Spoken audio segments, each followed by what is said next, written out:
Assalamualaikum warahmatullahi wabarakatuh.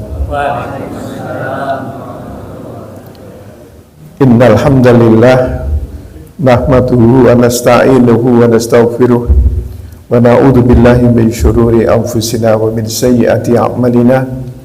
May yahdihillahu fala mudhillalah wa may yudlil fala hadiyalah.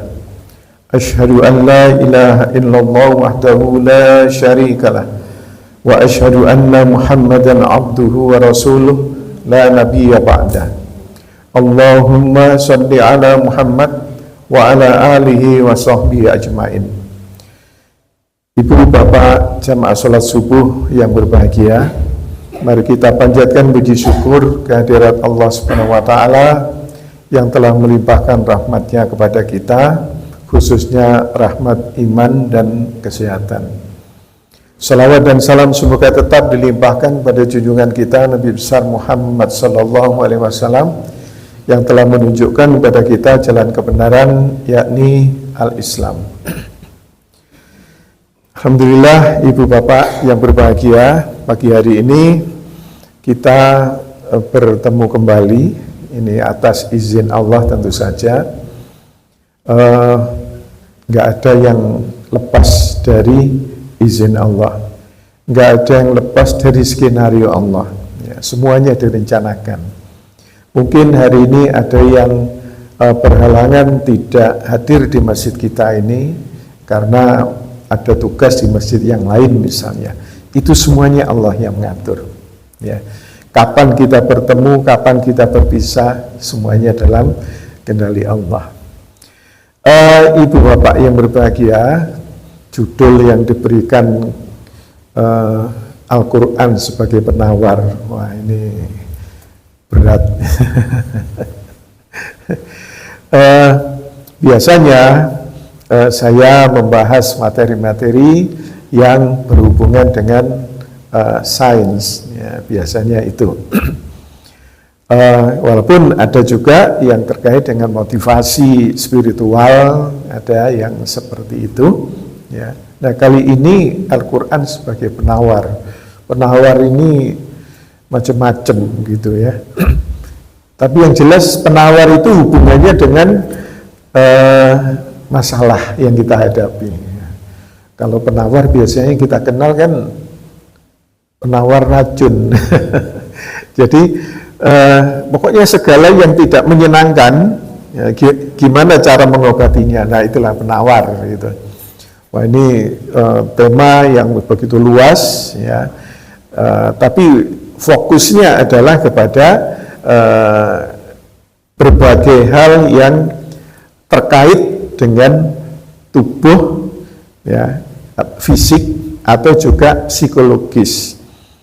Nah, jadi saya tidak mungkin nanti akan memberikan contoh yang lengkap ya, semuanya enggak. Di dalam kehidupan sehari-hari kita ini seringkali dihadapkan pada berbagai masalah, ibu bapak yang berbahagia. Masalah, tantangan ya, yang dapat membuat kita itu merasa lelah, merasa sedih, merasa kehilangan arah ya. Nah, ini kan lelah, sedih. Lelah ini terkait dengan fisik, sedih ini terkait dengan rasa, perasaan gitu ya. Kemudian kehilangan arah ini ya, kehilangan tujuan, fokus dan sebagainya itu ya. Nah, itu kalau kita tidak menyikapinya dengan benar, kalau kita tidak menyikapinya dengan baik, maka bisa salah arah gitu. Salah arah itu artinya begini, untuk menyelesaikan masalah-masalah itu, jika itu diserahkan kepada kita manusia, itu biasanya nggak jelas. Kenapa? Karena manusia itu memiliki keterbatasan. Serba terbatas, bukan hanya memiliki keterbatasan, tapi serba terbatas. Pikirannya terbatas ya. kemudian fisik ya, kekuatan fisik terbatas, kekuatan jiwa terbatas, semua terbatas. Nah, dari keterbatasan-keterbatasan itu tidak mungkin manusia bisa mengetahui secara menyeluruh. Baik diri kita sendiri itu terlalu kompleks ya Ibu Bapak yang berbahagia. Dokter pun juga nggak tahu secara menyeluruh kok manusia itu. Karena manusia bukan hanya fisik, manusia juga terdiri atas jiwa juga, gitu. Nah, gimana kaitannya? Belum lagi manusia tidak berdiri sendiri, manusia itu hidup bersama dengan makhluk-makhluk yang lain, hidup bersama dengan benda-benda mati yang ada di sekitar kita ini, dalam lingkup yang kecil di bumi, kemudian dalam lingkup yang besar di alam semesta ini, itu ada hubungannya. Kita bukan makhluk yang lepas dari itu, enggak. Ya.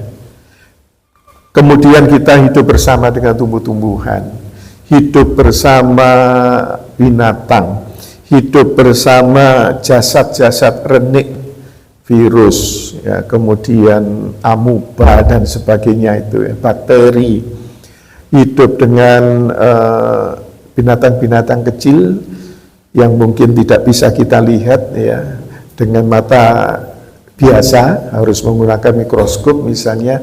Ada kecil selain virus kuman dan selain itu ya, tapi ada kecil sekali gitu ya.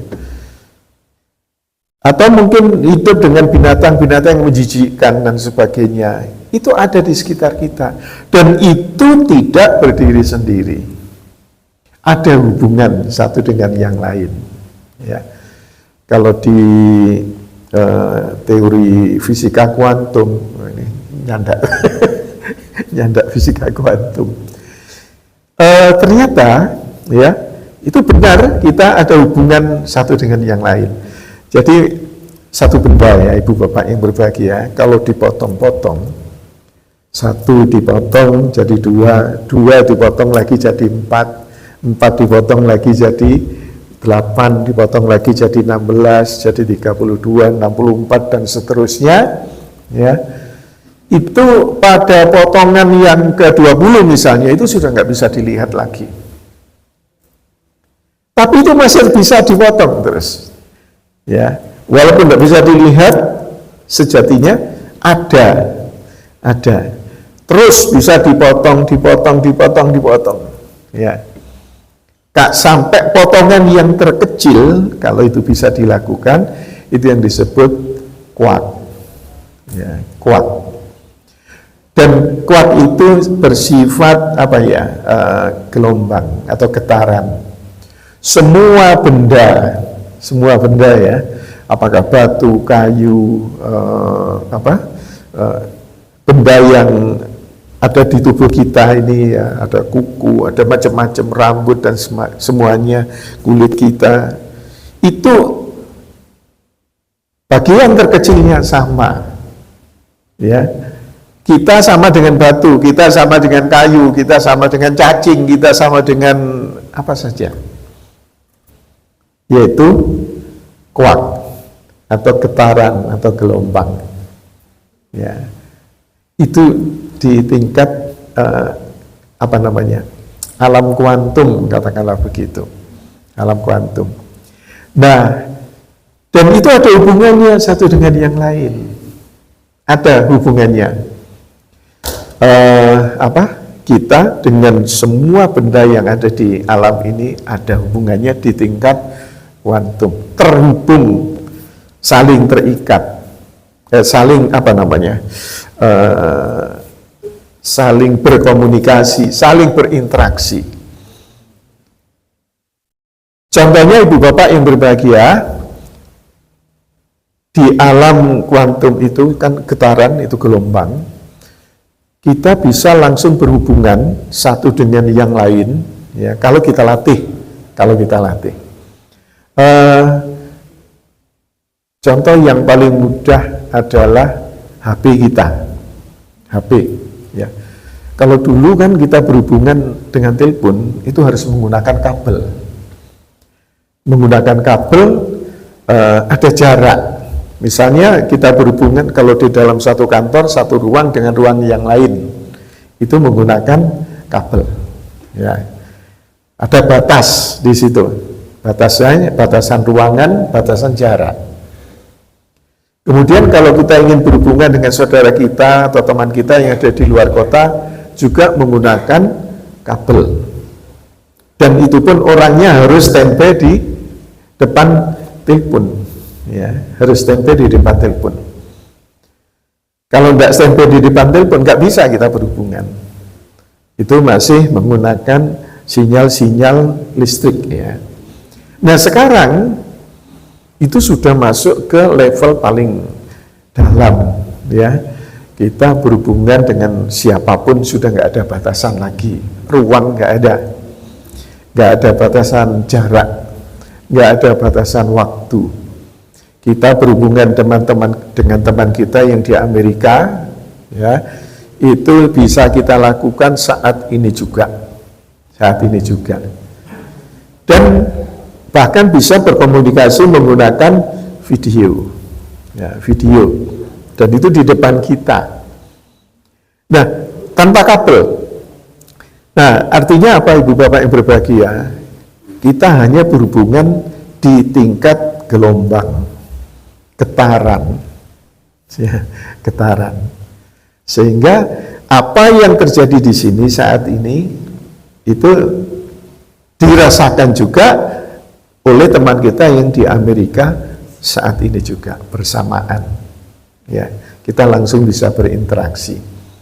Nah, itu gambarannya seperti itu. Hubungannya di alam kuantum.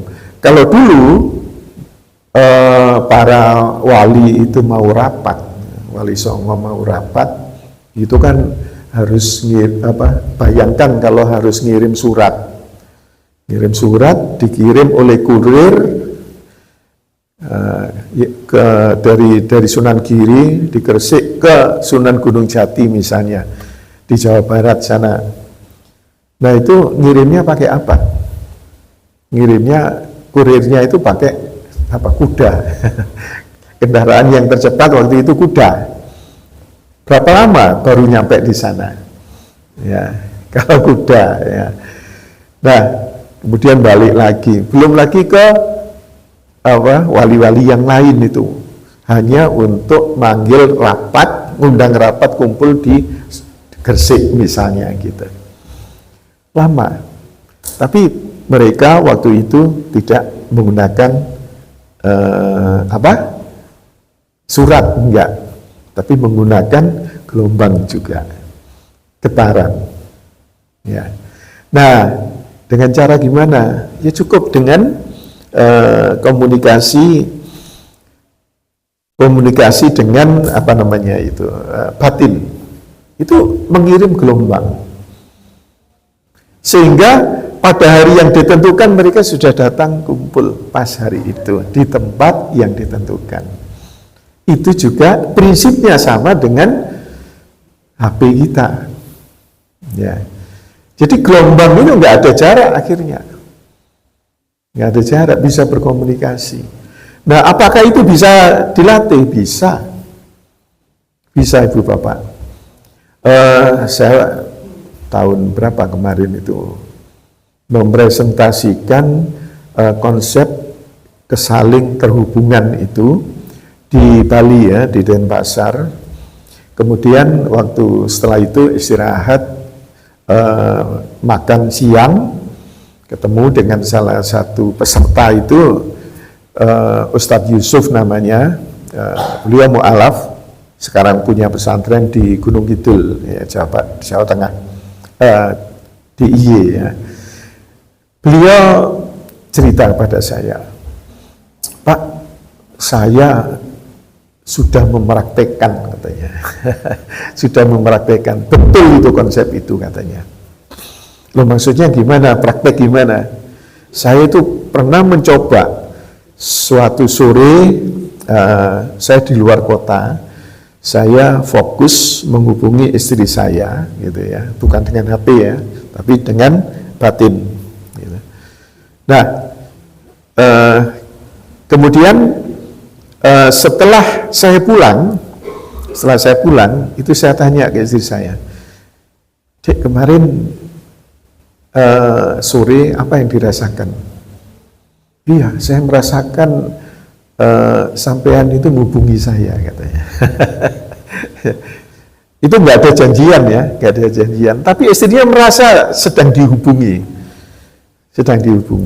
Nah, itu bisa ternyata dilakukan, tapi perlu latihan.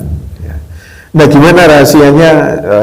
Kita tidak membahas sekarang, gitu ya. Nanti mungkin setelah Ramadan kalau ada waktu, insya Allah akan saya bahas. Apalagi harus menggunakan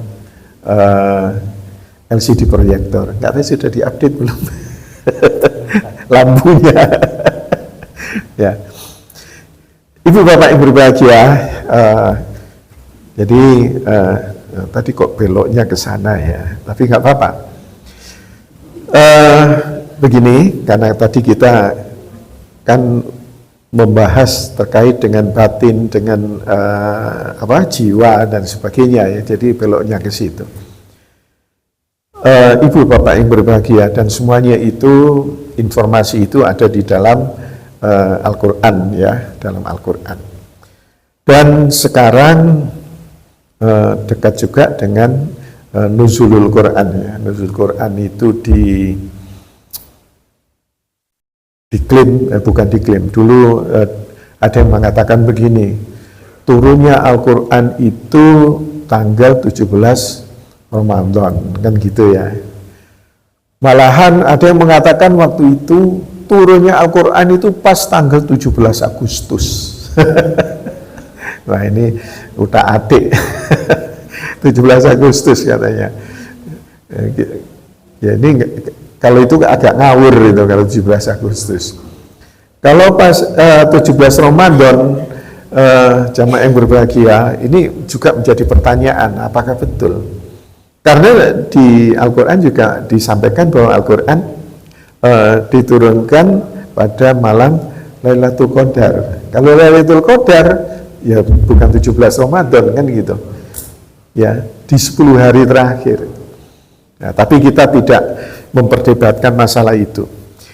Tetapi yang penting jamaah yang berbahagia, Al-Quran diturunkan oleh Allah itu ya sebagai petunjuk, ya hudan, sebagai hudan, dan petunjuk itu di dalam Al-Quran uniknya diperuntukkan bukan hanya bagi kaum mukminin, ya, bukan bagi orang-orang yang bertakwa, hudal lil muttaqin, bukan hanya itu, tapi juga ada ayat mengatakan hudal linnas, ya, petunjuk bagi manusia, semua manusia, muslim atau tidak, mukmin atau kafir, semuanya ya, Al-Quran memberi petunjuk itu.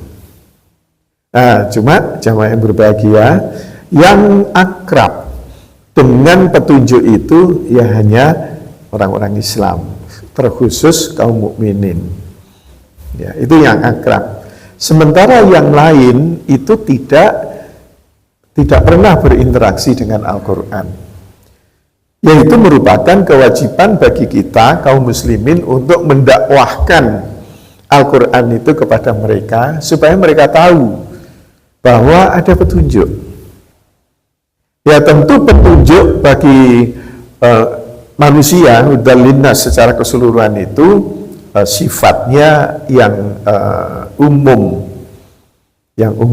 contohnya ya, yang terkait dengan bagaimana mengelola lingkungan hidup misalnya, ya, itu umum kan, umum. Tapi yang terkait dengan akidah, terkait dengan ibadah dan sebagainya, itu khusus untuk kaum mukminin. Terkait dengan informasi-informasi tentang bagaimana kita berhubungan dengan Allah, ya, itu khusus untuk kaum mukminin. Jamaah yang berbahagia, isi dari Al-Quran itu yang diturunkan oleh Allah sebagai petunjuk itu tentu ya seharusnya lengkap dong. Seharusnya. Karena tadi kembali ke awal bahwa manusia nggak bisa dilepas sendiri. Manusia itu banyak keterbatasan, terlalu banyak keterbatasannya, sehingga perlu diberi petunjuk. Seperti contohnya sepeda motor misalnya, kita beli sepeda motor, itu kan mesti disertakan manual booknya. Beli laptop ada manual book, ya, ada petunjuk. Produk teknologi apa saja ada petunjuk walaupun sederhana. Dari siapa? Dari pembuatnya, dari pabriknya. Supaya apa? Supaya diperlakukan dengan benar produk teknologi itu. Kalau tidak mengikuti petunjuk, rusak, cepat rusak. Ya. Nah, kita ini adalah produk buatan Allah. Alam ini produk buatan Allah. Maka memerlukan petunjuk dari Allah atau manual book dari Allah untuk diri kita sendiri dan untuk mengelola lingkungan ini. Ya, itu diberi petunjuk oleh Allah, yaitu berupa Al-Quran itu. Ya. Kalau melalui nabi-nabi terdahulu ada kitab-kitab yang diturunkan kepada mereka yang sesuai dengan kebutuhan zamannya waktu itu. Ya. Ibu bapak yang berbahagia, nah sekarang di dalam Al-Quran itu apa sih kandungannya? Ya. Kandungannya itu berupa informasi, ya, informasi yang terkait dengan Tuhan, ya, dengan Tuhan itu sifat-sifat Tuhan dan sebagainya. Kemudian terkait dengan alam, ya, alam termasuk bumi ada di dalamnya. Kemudian terkait dengan manusia, itu 3 tema pokok itu. Ditambah satu lagi informasi tentang gaib. Gaib itu akhirat, surga, neraka dan sebagainya itu ya. Ada makhluk yang bernama malaikat, ada makhluk bernama jin gitu yang artinya tidak bisa kita jangkau dengan panca indera kita. Itu ada di situ. Nah, kemudian spesifik untuk manusia itu aturannya banyak di situ ya.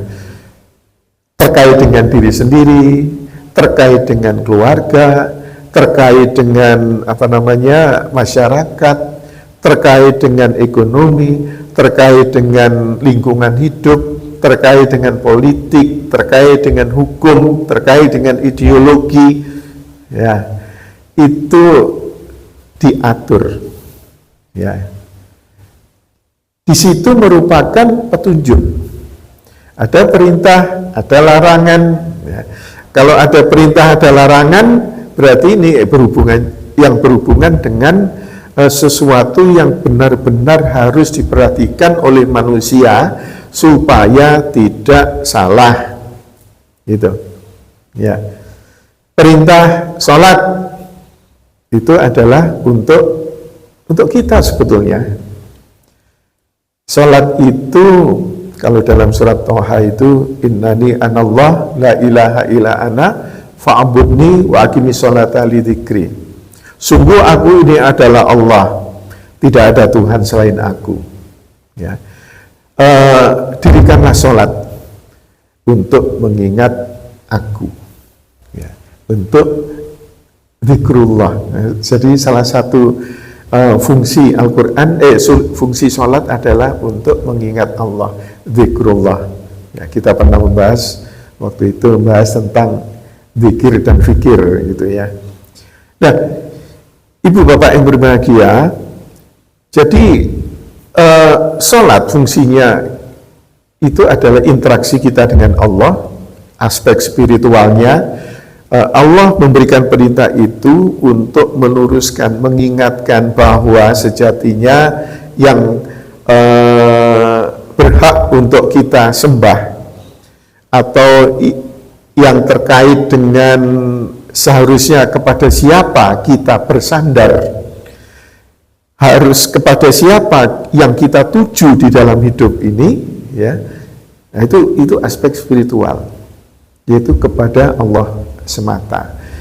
Karena tujuan kita diciptakan adalah sebagai hamba, abdun, ya. Wa ma khalaqtul jinna wal insa illa liya'budun. Dan aku tidak menciptakan jin dan manusia kecuali untuk mengabdi kepadaku. Nah, jadi karena kita hanya menuhankan Allah, ya maka pengabdian kita hanya kepada Allah saja. Nah, itu aspek spiritualnya seperti itu. Dia diingatkan terus kita oleh Allah. Sebelum dilahirkan kita pun juga sudah diminta persaksian. Alastu birabbikum, bukankah aku ini Tuhanmu? Bala syahidna. Ya, benar ya Allah, engkau kami menjadi saksi. Nah, itu mengingatkan kok. Jadi sholat itu kita diperintahkan untuk mengingatkan bahwa kita pernah berjanji, bahwa kita pernah bersaksi, ya supaya kembali ke track seharusnya bahwa kita mengabdi hanya kepada Allah saja, ke sana. Ya, 5 kali sehari dalam bacaan tahiyat itu, tahiyat awal maupun akhir kan diingatkan terus dengan syahadat di situ. Asyhadu an la ilaha illallah wa asyhadu anna Muhammadar Rasulullah. Itu supaya kembali, jangan sampai menyimpang. Jangan sampai menyimpang. Kembali ke track, kembali pada tujuan penciptaan. Kita hanya menuhankan Allah saja. Ibu bapak yang berbahagia, itu aspek spiritualnya. Aspek fisiknya itu banyak sekali manfaat, ya, banyak sekali manfaat yang kita terima secara fisik. Penelitian yang berhubungan dengan manfaat sholat bagi kesehatan fisik maupun kesehatan jiwa itu banyak sekali sudah dibahas, banyak dihasilkan penelitian itu, ya. Artinya perintah itu baik bagi manusia. Nah, kalau kita tidak melaksanakan perintah itu, hasilnya berbeda dengan orang yang sholat. Orang yang nggak sholat berbeda dengan yang sholat. Kita bisa melihat itu. Artinya sholat yang benar, sholat yang mampu mengantarkan seseorang itu sampai ke tadi pemahaman bahwa kita kembali kepada Allah. Sebagai zikir, ingat kepada Allah. Ya. Jamaah yang berbahagia, ibu bapak yang saya cintai, jadi itu manfaat fisik. Kemudian puasa kita, Ramadan ini, itu juga sama. Aspek spiritualnya, ini merupakan ibadah yang dibanggakan oleh Allah. Ibadah yang dibanggakan. Allah di dalam salah satu hadis qudsi berfirman, semua amalan anak-anak Adam itu untuk mereka sendiri, kecuali puasa itu untukku, kata Allah, dan aku sendiri yang akan membalasnya. Nah, ini kan istimewa banget, ya, istimewa. Tapi di situ jamaah yang berbahagia ada kandungan yang manfaatnya bagi fisik, ya, bagi fisik. Penelitian juga banyak yang dilakukan terkait dengan itu. Terutama dari aspek kejiwaan, aspek yang hubungan dengan kedokteran, ya, dengan kedokteran, kesehatan kita. Itu banyak sekali. Puasa bisa digunakan untuk untuk preventif, ya, supaya jangan sampai kita sakit. Bahkan puasa juga bisa digunakan untuk terapi bagi kita yang sudah sakit. Atau puasa bisa dijadikan sebagai pencegahan supaya kalau sudah sakit tidak terlalu parah, tidak terlanjur parah gitu.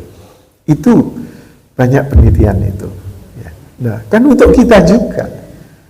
penawar, penawar dari sisi fisik kita. Nah, itu perintah. Ya. Kemudian larangan. Ya, dan masih banyak perintah-perintah lain ya, tidak kita bahas satu persatu. Larangan juga sama. Larangan itu perintah juga sebetulnya ya. Kalau perintah adalah kita disuruh untuk melakukan sesuatu, kemudian larangan berarti kita disuruh juga untuk meninggalkan sesuatu. Ya, sama-sama disuruh sebetulnya. Nah, larangan ini misalnya kita tidak boleh mengonsumsi makanan minuman tertentu. Nggak banyak kan? Nggak boleh makan daging babi, nggak boleh makan bangkai, nggak boleh minum khamr, ya. Apalagi kan sedikit ya. Tapi seolah-olah manusia itu dari larangan yang sedikit itu, padahal yang dihalalkan itu sangat banyak, ya. Yang sangat banyak yang dihalalkan. Hanya karena larangannya sedikit, itu merasa dikekang. Seolah-olah tertutup, tertutup kesenangan-kesenangan yang ada pada pikirannya gitu. Padahal sedikit yang dilarang. Tapi ternyata kalau diteliti lebih dalam, ya, semua yang dilarang oleh Allah itu buruk dampaknya kalau kita melanggar. Secara fisik langsung kita rasakan. Apalagi yang tidak langsung itu nanti di akhirat, hubungannya dengan akidah kan. Dilarang kok bangkang, berarti kan tidak nurut pada Allah. Berarti kita bohong kalau mengaku menuhankan Allah, kan gitu. Itu secara aspek akidahnya. Tapi secara si fisik, ibu bapak yang berbahagia, itu buruk bagi kita. Buruk. Makanya makanan itu halalan thayyibah. Halalan thayyiban. Halal lagi baik. Ada yang halal tapi nggak baik, itu juga buruk bagi tubuh kita. Ya. Banyak penyakit-penyakit yang ditimbulkan karena kita melanggar larangan itu, ya. Mungkin makanannya halal, mungkin ya, tetapi tidak terasa kalau kita konsumsi terus-menerus, buruk akibatnya bagi tubuh kita. Contoh gula kan halal, tapi kalau kita konsumsi dalam jumlah melebihi batas yang diperlukan oleh tubuh kita, kan buruk. Berarti nggak thayyib gitu. Kita mengkonsumsi dari sisi jumlah nggak thayyib, nggak baik. Itu sejatinya kalau ada petunjuk makanlah yang halal lagi thayyib, itu berarti itu perintah, ya. Nah, kalau kita makan yang halal tadi tapi tidak memperhatikan yang thayyib, itu kan berarti melanggar. Ya, melanggar. Itu salah satu contoh gula. Belum lagi bahan-bahan kimia dan sebagainya. Ada ponakan saya yang bekerja di Dinas Kesehatan di Surabaya. Dia di laboratorium tugasnya untuk memeriksa makanan-makanan olahan pabrik, gitu. Mana yang boleh diedarkan, mana yang tidak. Gitu. Saya tanya kepada ponakan saya, itu makanan-makanan itu ada nggak yang aman? Artinya tidak mengandung racun. Ya, jawabannya nggak ada, semuanya mengandung racun katanya. Loh, terus yang diedarkan itu gimana? Nah, itu racunnya di bawah ambang batas, gitu ya. Jadi ada batas tertentu untuk makanan minuman itu.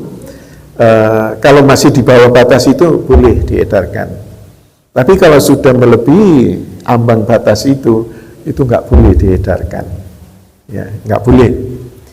Nah, Ya, walaupun yang boleh diedarkan ibu bapak yang berbahagia, tapi kalau kita konsumsi terus-menerus, kan numpuk racun itu, jadi nggak tauhid, gitu.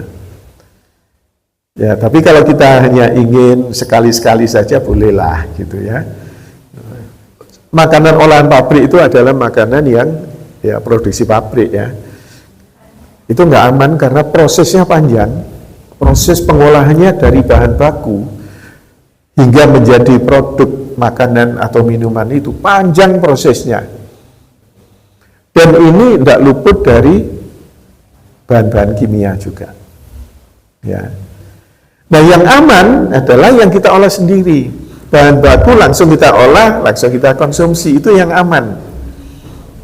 Sayur kita olah, kita makan. Gitu. Ya. Kemudian buah juga sama, ya langsung kita makan. Itu pendek, ya pendek dan kita bisa menjamin tidak ada campuran macam-macam. Itu aman.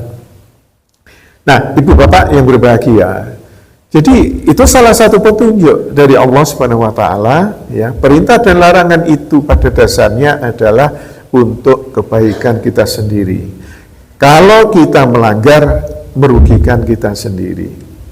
Itu bentuk kasih sayang Allah. Jangan sampai manusia itu rusak, gitu loh. Jangan sampai manusia itu menderita. Karena penderitaan itu, yang misalnya terkait dengan yang kita konsumsi, itu langsung kita rasakan di dunia ini. Langsung, ya. Kalau sudah numpuk, ya sudah, ya biasanya kan numpuknya di usia-usia senja biasanya.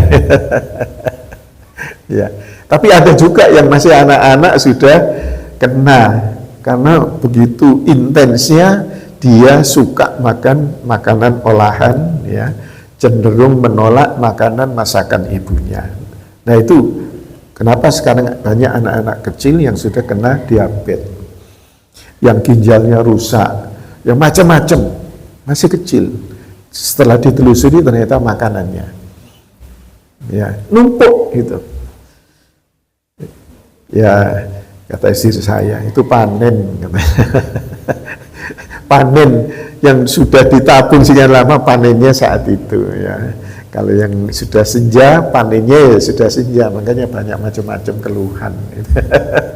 Banyak keluhan.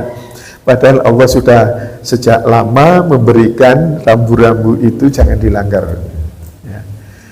Nah, ibu bapak yang berbahagia itu sebetulnya penawar juga gitu bagi kita. Kemudian jamaah yang berbahagia, jadi di dalam tadi kandungan Al-Quran itu begitu banyaknya, begitu lengkap. Seharusnya kita kaum muslimin itu mempelajari.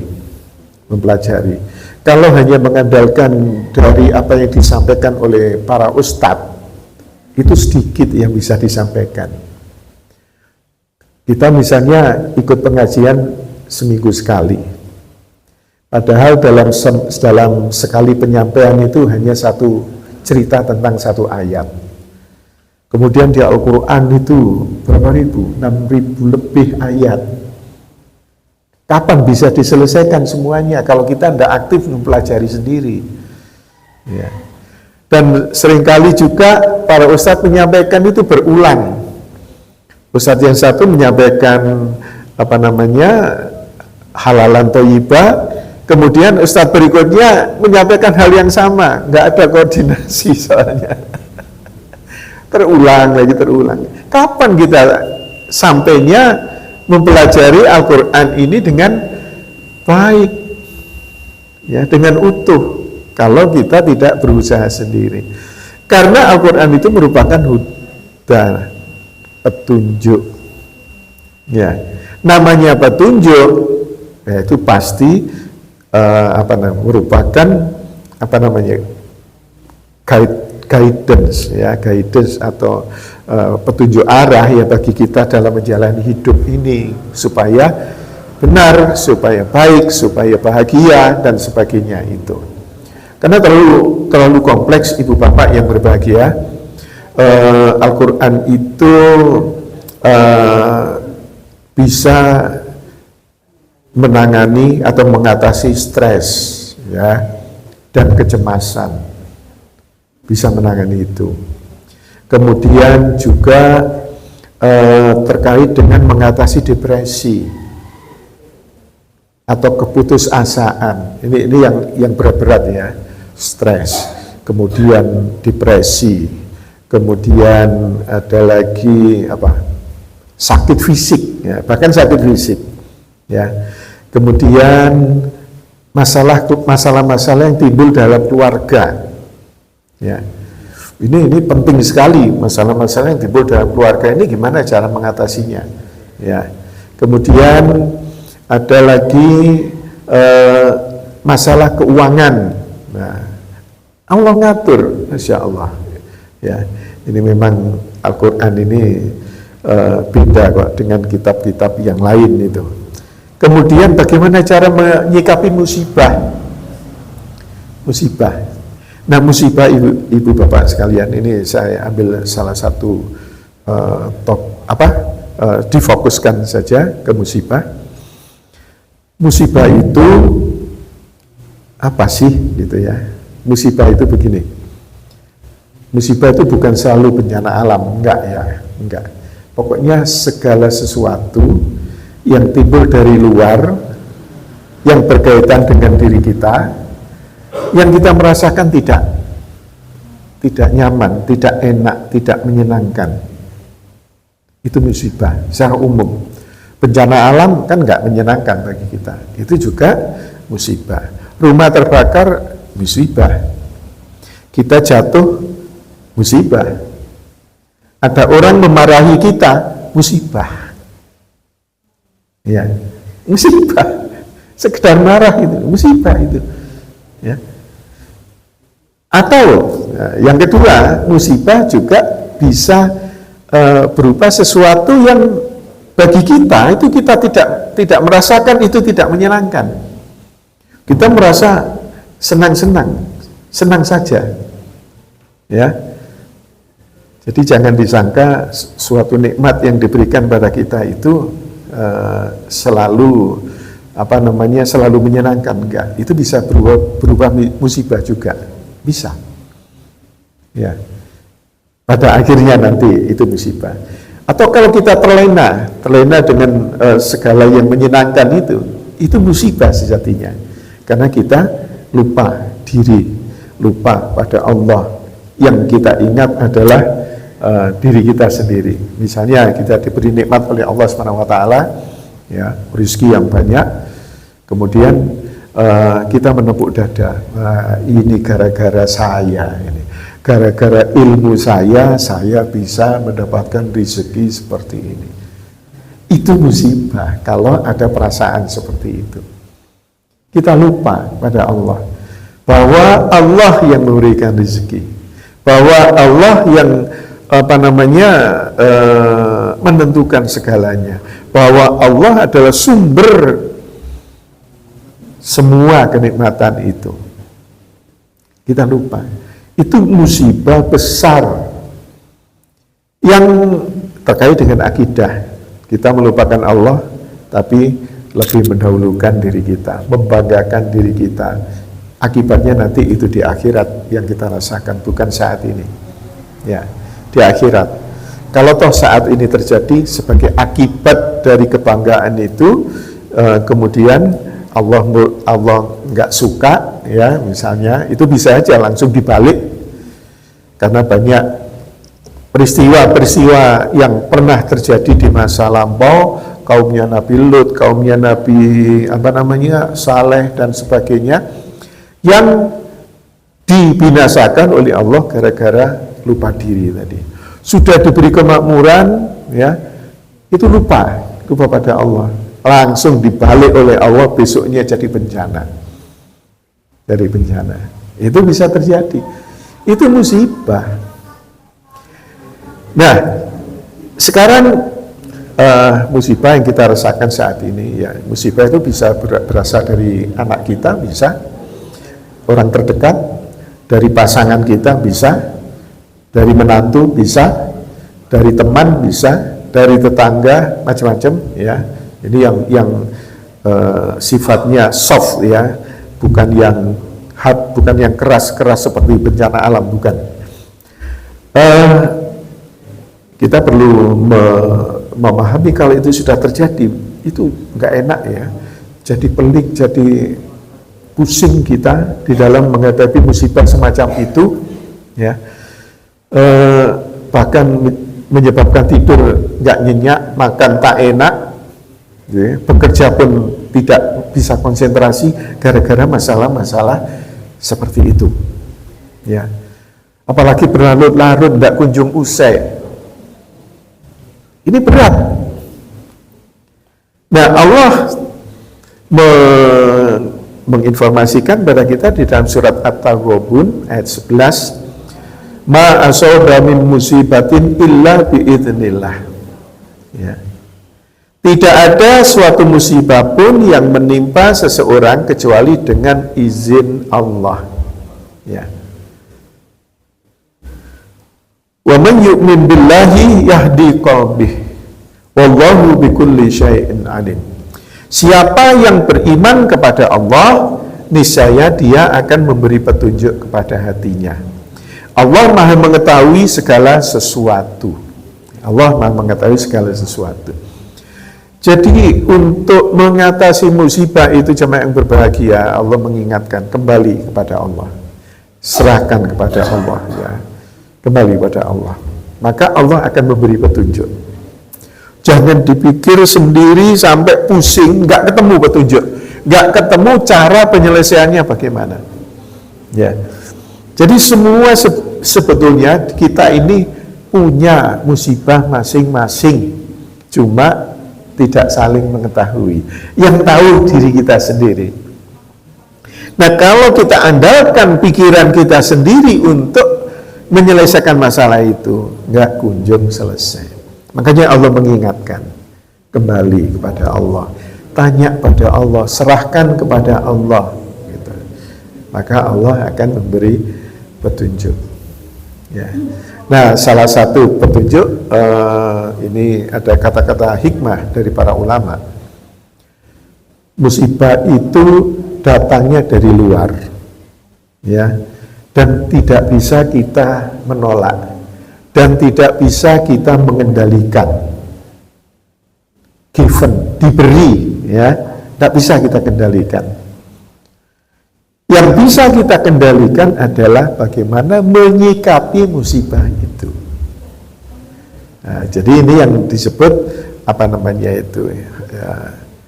Jadi ada faktor objektif, ada faktor subjektif. Ya, objektif itu adalah apa? Yang tidak bisa kita kendalikan, ya sudah terjadi pada diri kita, tidak bisa kita menolak, tidak bisa kita protes, ya sudah terjadi. Tetapi faktor subjektifnya adalah tergantung pada diri kita di dalam menghadapi musibah itu, kita menerima ataukah tidak. Nah, kalau kita memahami bahwa Allah itu yang memberikan musibah kepada kita dan kita pasrah kepada Allah menerima musibah itu, Masya Allah, tenang hati kita. Tenang, ya. Tetapi kalau kita menolak, semakin protes pada Allah, semakin menderita kita, semakin sakit. Ya Allah, kenapa engkau? Apalagi cerita ke siapapun bahwa ini kenapa sih orang ini kok begini? Kenapa orang yang disalahkan? Nggak bisa kita mengendalikan orang itu, nggak bisa. Ya, yang bisa kita kendalikan itu diri kita sendiri. Ya sudahlah. Faktor luar biarlah terjadi. Kemudian diri kita sendiri menyikapi bahwa semua orang pasti punya musibah. Kemudian dan itu atas izin Allah. Ya sudah, saya menerima ya Allah. Saya mohon kepadamu ya Allah gimana cara menyelesaikannya ya Allah. Atau engkaulah yang membolak-balikkan hati manusia ya Allah. Baliklah hati mereka ya Allah. Kembalikan ke fitrahnya ya Allah. Gitu. Nah itu kan enak bagi kita. Dan Allah akan kalau memberi hidayah kepada orang itu kembali ke fitrahnya, kan baik bagi orang-orang yang menyebabkan musibah pada kita. Enak, bahagia hidup itu. Ya, jadi jamaah yang berbahagia, bahagia kan tidak selalu yang membuat kita tertawa, yang membuat kita menangis pun itu juga bahagia. Yaitu kuncinya penyerahan diri kita pada Allah SWT. Nah, itu penawar bagi sakit hati kita, ya. Dan banyak penawar-penawar lain. Sakit fisik kita gimana caranya, penawarnya gimana, dan sebagainya banyak. Masya Allah, tidak mungkin kita selesaikan pada hari ini. Nah, sehingga ibu bapak yang berbahagia, kalau saya simpulkan bahwa yang pertama, Al-Quran ini diturunkan oleh Allah sebagai petunjuk bagi kita kaum mukminin dan petunjuk bagi manusia. Kemudian maka namanya petunjuk mari kita jadikan sebagai sumber, ya, sumber informasi, sumber pengetahuan untuk aktivitas kita di dunia ini. Apakah yang terkait dengan diri kita sendiri, juga terkait dengan alam ini, bagaimana kita harus memperlakukannya. Kemudian yang kedua, karena kandungan dari Al-Quran ini lengkap, ya, yang salah satunya adalah terkait dengan topik kita hari ini sebagai penawar, maka semua masalah apakah fisik atau non fisik yang kita hadapi, mari kita kembalikan ya kepada Al-Quran, kita cari petunjuknya di Al-Quran, dan semuanya kita pasrahkan kepada Allah SWT. Namun tetap kita berikhtiar untuk berusaha menyelesaikan masalah-masalah yang sedang kita hadapi. Ibu bapak yang berbahagia, itu saya kira bisa saya sampaikan di dalam bulan Ramadan ini. Sedang baik-baiknya kita bisa mengolah diri kita. Mudah-mudahan Allah senantiasa memberi petunjuk kepada kita, memberikan bimbingan kepada kita dan kekuatan ya untuk menghadapi hidup ini. Semoga dalam gembelengan 1 bulan ini akan berdampak signifikan bagi kita, dan Allah menjadikan kita sebagai hamba-hambanya yang bertakwa. Amin, amin ya rabbal alamin. Jika ada hal yang kurang berkenan, saya mohon maaf. Mari kita akhiri dengan bacaan kafaratul majlis. Subhanakallahumma wa bihamdika asyhadu an la ilaha illa anta astaghfiruka wa atubu ilaik. Assalamualaikum warahmatullahi wabarakatuh.